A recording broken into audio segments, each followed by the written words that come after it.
पद संख्या 15। प्रस्तुत पद हमारी हिंदी की पाठ्य पुस्तक मध्यकालीन काव्य कुंज में संकलित महाकवि सूरदास जी द्वारा रचित संयोग दृश्य से उद्धृत है। इसमें महाकवि सूरदास जी ने श्री कृष्ण और श्री राधा जी के प्रेम का वर्णन किया है, उनकी प्रेम क्रीड़ाओं को चित्रित किया है। सूरदास जी ने लिखा है, नवल किशोर नवल नागरिया। नवल अर्थात युवक हैं, किशोर किशोर कृष्ण की श्री कृष्ण और श्री राधा दोनों ही अब युवक हो गए हैं। उनकी किशोर अवस्था अब छूट गई है, उन्होंने युवावस्था में प्रवेश किया है, नए नए यौवन में प्रवेश हुए हैं। नवल किशोर नवल नागरिया, श्री कृष्ण भी नए नए युवक हैं और राधा भी नई नई युवती हैं, तो दोनों ही नए यौवन में प्रवेश कर चुके हैं और उनकी किशोर अवस्था पीछे छूट चुकी है। तो अब कहते हैं सूरदास जी इस प्रकार, अपनी भुजा श्याम भुज ऊपर।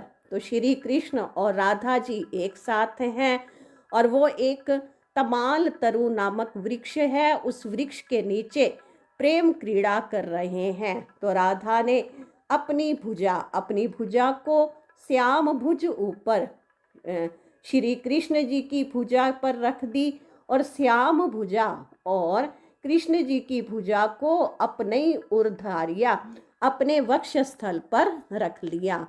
क्रीड़ा करत तमाल तरुतर, कहते वो दोनों क्रीड़ा करत प्रेम क्रीड़ा कर रहे हैं। कहाँ? तमाल नामक तरु वृक्ष के नीचे। तमाल वृक्ष के नीचे श्री कृष्ण और राधा प्रेम पूर्वक बैठे हैं, वहाँ प्रेम क्रीड़ा कर रहे हैं। श्यामा राधा, श्याम श्री कृष्ण और राधा दोनों ही उमंग और प्रेम और रस अर्थात आनंद से भरिया अर्थात भरपूर हैं। यों लपटाई रहे उर्ज्यों मरकत बनी कंचन में जरिया। तो कहते दोनों एक दूसरे से इस प्रकार मिले हुए हैं, लपटाए रहे लिपटे हुए हैं। उर दोनों का वक्षस्थल एक दूसरे से मिला हुआ है, जुड़ा हुआ है, दोनों आपस में लिपटे हुए, और ऐसा लगता है जैसे कंचन अर्थात सोने में मरकत मणि जड़ी हुई हो। उपमा का ही देव सूरदास जी कहते हैं कि वो दृश्य उनका सौंदर्य इतना अधिक है कि उनकी उपमा देने के लिए काही देव कोई भी शब्द नहीं है, कोई उपमान नहीं है, कोई उदाहरण नहीं है। को लायक, कहते कि कुछ भी इस संसार में उनकी उपमा देने के लायक नहीं है, कोई उदाहरण कोई शब्द। मनमथ कोटि वार ने करिया, मनमथ अर्थात कामदेव, कोटि अर्थात करोड़ों कामदेवों ने इस सुंदरता को वार नहीं अर्थात बलिहार कर दिया है। श्री कृष्ण और राधा पर कामदेव ने करोड़ों कामदेव ने सौंदर्य को न्योछावर कर दिया है। फिर सूरदास जी कहते हैं, सूरदास बली जोरी पर। सूरदास कह रहे हैं कि मैं इन दोनों की जोड़ी अर्थात जोड़ी पर बलिहार जाता हूँ। नंद कुंवर, नंद के राजकुमार श्री कृष्ण और वृषभानु कुंवरिया कि वृषभानु राजा के जो राजकुमारी राधा है और श्री कृष्ण, इन दोनों की सुंदर जोड़ी पर सूरदास जी कह रहे हैं मैं कुर्बान जाता हूँ, बलिहार जाता हूँ। तो विशेष भावार्थ इसमें तो श्री कृष्ण और राधा की प्रेम क्रीड़ा का वर्णन किया है। ब्रज भाषा है, सहज सरल भावानुकूल तत्सम तद्भव शब्दों का प्रयोग, अनुप्रास उत्प्रेक्षा अलंकार दृश्य बिंब है, श्रृंगार रस का प्रयोग है, माधुर्य गुण गायन शैली है। और इसमें जो विशेष है श्री कृष्ण जी और राधा जी युवक हैं। अब उनके उस युवावस्था का वर्णन किया गया है। पद संख्या 16। इस पद के अंतर्गत सूरदास जी ने श्री कृष्ण जी की प्रिय बांसुरी, प्रिय मुरली की धुन का मनोहारी वर्णन किया है कि श्री कृष्ण जी जब मुरली बजाते हैं, बांसुरी बजाते हैं, तो ब्रज प्रदेश की सभी गोपियां अपने होश हवास खो बैठती हैं, वो अपनी सुध बुध खो जाती हैं। तो इस प्रकार उनकी बांसुरी की मीठी मीठी धुन किस प्रकार से गोपियों पर जादू कर देती है, उसका वर्णन किया है। मुरली मधुर बजाई श्याम। तो सूरदास जी लिखते हैं कि जब श्री कृष्ण जी मीठी मीठी मुरली बजाते हैं, तो उस मुरली की धुन का क्या जादू होता है, क्या असर होता है। मुरली मधुर बजाई श्याम। जब श्री कृष्ण जी ने मुरली बजाई, बांसुरी बजाई, कि जब जब वो मीठे स्वर की धुन में बांसुरी बजाते हैं, तो मन हरि लियो, तो गोपियों का मन हर लिया जाता है। गोपियां अपने मन को काबू में नहीं रख पाती हैं, मन हरि लियो। तो फिर प्रभु ने सभी गोपियों के मन को हर लिया, चुरा लिया। तो कहते गोपियों को फिर भवन नहीं भावे।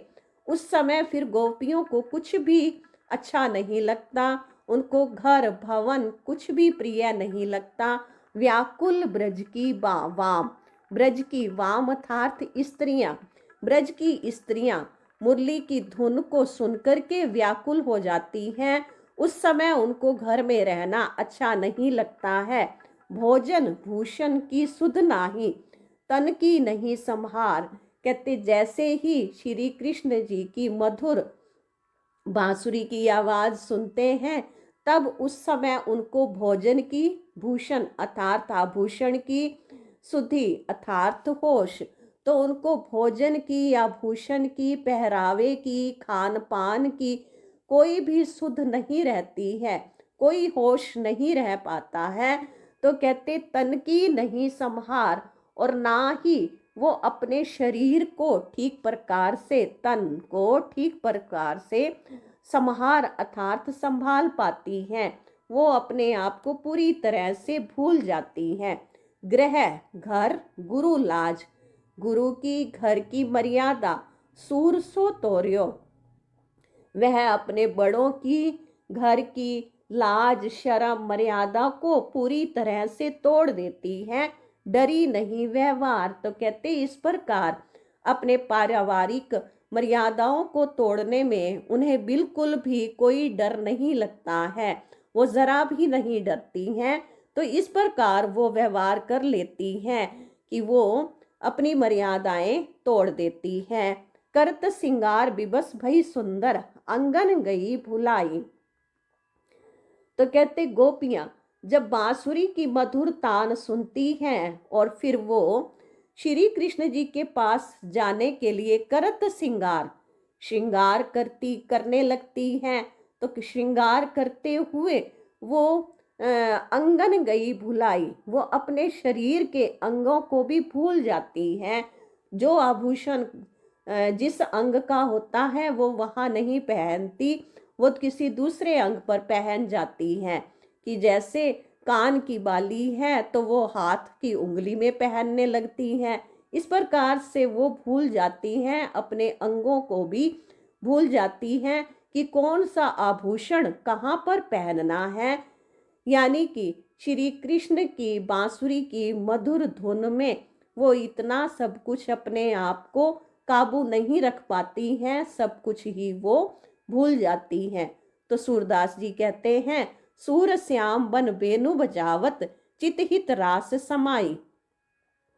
सूरदास जी कहते श्री कृष्ण जब वन में, बाग में बेनु अर्थात बांसुरी बजाते हैं, बांसुरी की उस मधुर धुन को सुन करके चित हित रास समाई, गोपियों का चित्त जो मन है वो रास समाई, रास लीला करने लग जाता है। और उनके मन में उसी समय ही घर में रहते हुए ही रास में रमण करने लग जाता है। और इसलिए उनके मन में ये इच्छा उत्पन्न हो जाती है कि वो जल्दी से श्री कृष्ण जी के पास पहुंच जाएं और फिर रास करें। तो इस प्रकार से उन्होंने सूरदास जी ने वो दृश्य प्रस्तुत किया है जब श्री कृष्ण जी वन में बांसुरी बजाते और गोपियां अपने घर बार की बड़ों की लाज मर्यादा को छोड़ करके श्री कृष्ण जी के पास रास करने के लिए पहुंच जाती हैं। तो यहाँ पर भावार्थ सूरदास जी ने कृष्ण की बांसुरी का महत्व बताया है कि बांसुरी की धुन किस प्रकार से गोपियों को आकर्षित करती है।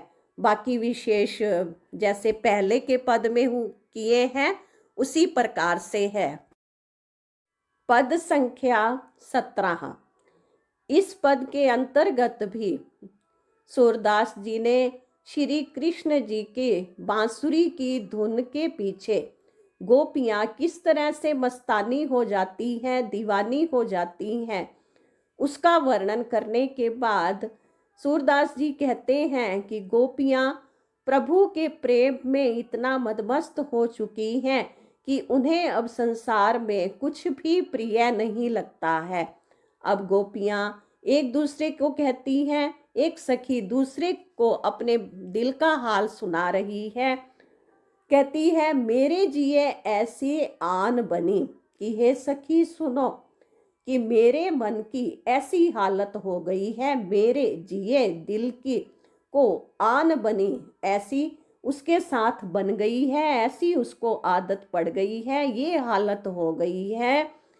बिन गोपाल और नहीं जानो कि प्रभु गोपाल अर्थात श्री कृष्ण जी, श्री कृष्ण जी को छोड़कर श्री कृष्ण जी के बिना और कुछ भी जानना अच्छा नहीं लगता है, या मैं श्री कृष्ण जी को छोड़कर अन्य किसी को भी नहीं जानती। जानने का मतलब है मैं किसी से भी अपना लगाव, अपना प्रेम नहीं रखती, केवल श्री कृष्ण जी से ही मेरा प्रेम है। सुनी मोसो सजनी की हे सखी, मेरे मन के इस भाव को तुम सुनो और समझो, अच्छी तरह से समझ लो कि मेरा मन श्री कृष्ण जी के साथ इस प्रकार से जुड़ चुका है कि अब वो और किसी की तरफ देखता भी नहीं है, मेरा मन अब किसी और से जुड़ता भी नहीं है। कहा कांच के संग्रह कीने डारी अनमोल मणि। तो कहती है कि मैंने श्री कृष्ण जी के साथ अपना प्रेम का नाता जोड़ लिया है। कहाँ कांच के संग्रह कीने, तो कहते कि ये जो दुनिया का संसार का प्रेम है और तो और अन्य देवी देवताओं का जो प्रेम है वो कांच के संग्रह, कांच के संग्रह ढेर के अनुसार है, यानी उनका कोई महत्व नहीं है, उनकी कोई कीमत नहीं है। डारी अनमोल मणि, अनमोल अर्थात अमूल्य, कि अमूल्य मणि के समान है प्रभु, कि प्रभु श्री कृष्ण अनमोल मणि है। और कहते कि बाकी जो सांसारिक संबंध हैं या बाकी जो देवी देवता हैं वो कांच के समान हैं। तो कहते प्रभु को छोड़ करके, कि उस अनमोल मणि को छोड़कर अन्य किसी के साथ संबंध जोड़ने से कोई भी लाभ नहीं है। कहाँ कांच के संग्रह कीने, कहते मैं और किसी के साथ संबंध जोड़ करके कांच इकट्ठे क्यों करूं। डारी अनमोल मणि, और श्री कृष्ण जी तो अमूल्य मणि है, उनको छोड़ करके मैं अन्य कांच की चीजों को क्यों इकट्ठा करूं। विश्व समेरु कुछ काज न आवे, अमृत एक कणी। तो यहाँ सखी कह रही है कि श्री कृष्ण जी अमृत, एक अमृत के समान है, कि जैसे अमृत का एक कण भी, कणी एक कण भी, एक बूंद भी अति महत्वपूर्ण होती है।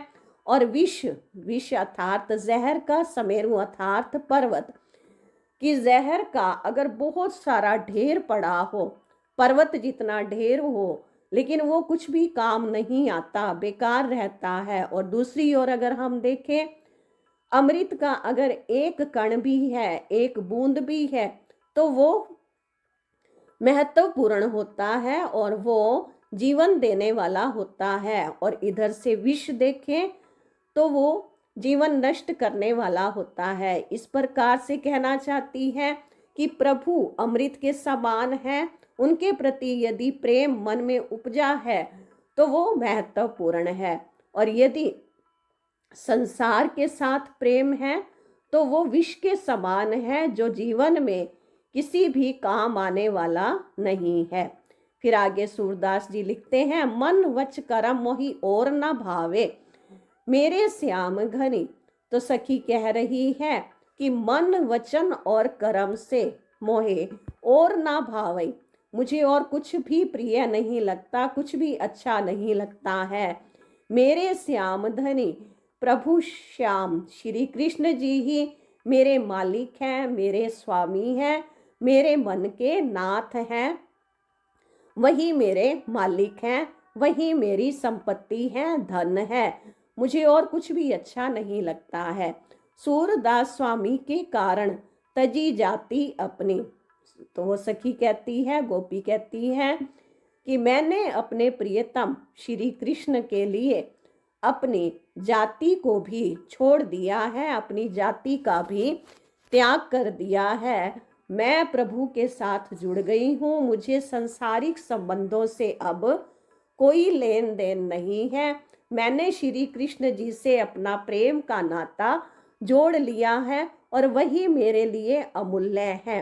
बाकी सब तो उनकी कीमत कांच के समान है। इसलिए मैंने श्री कृष्ण जी के साथ अपना प्रेम का नाता मजबूती से जोड़ लिया है। तो यहाँ पर भी विशेष वही है और भावार्थ इसमें कि गोपी जो है श्री कृष्ण के साथ प्रेम करती है और उसका केवल और केवल एक प्रभु के साथ ही अनमोल नाता है।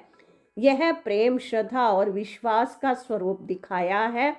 बाकी विशेष उसी प्रकार से है जैसे पिछले पदों में हमने किया है। पद संख्या 18।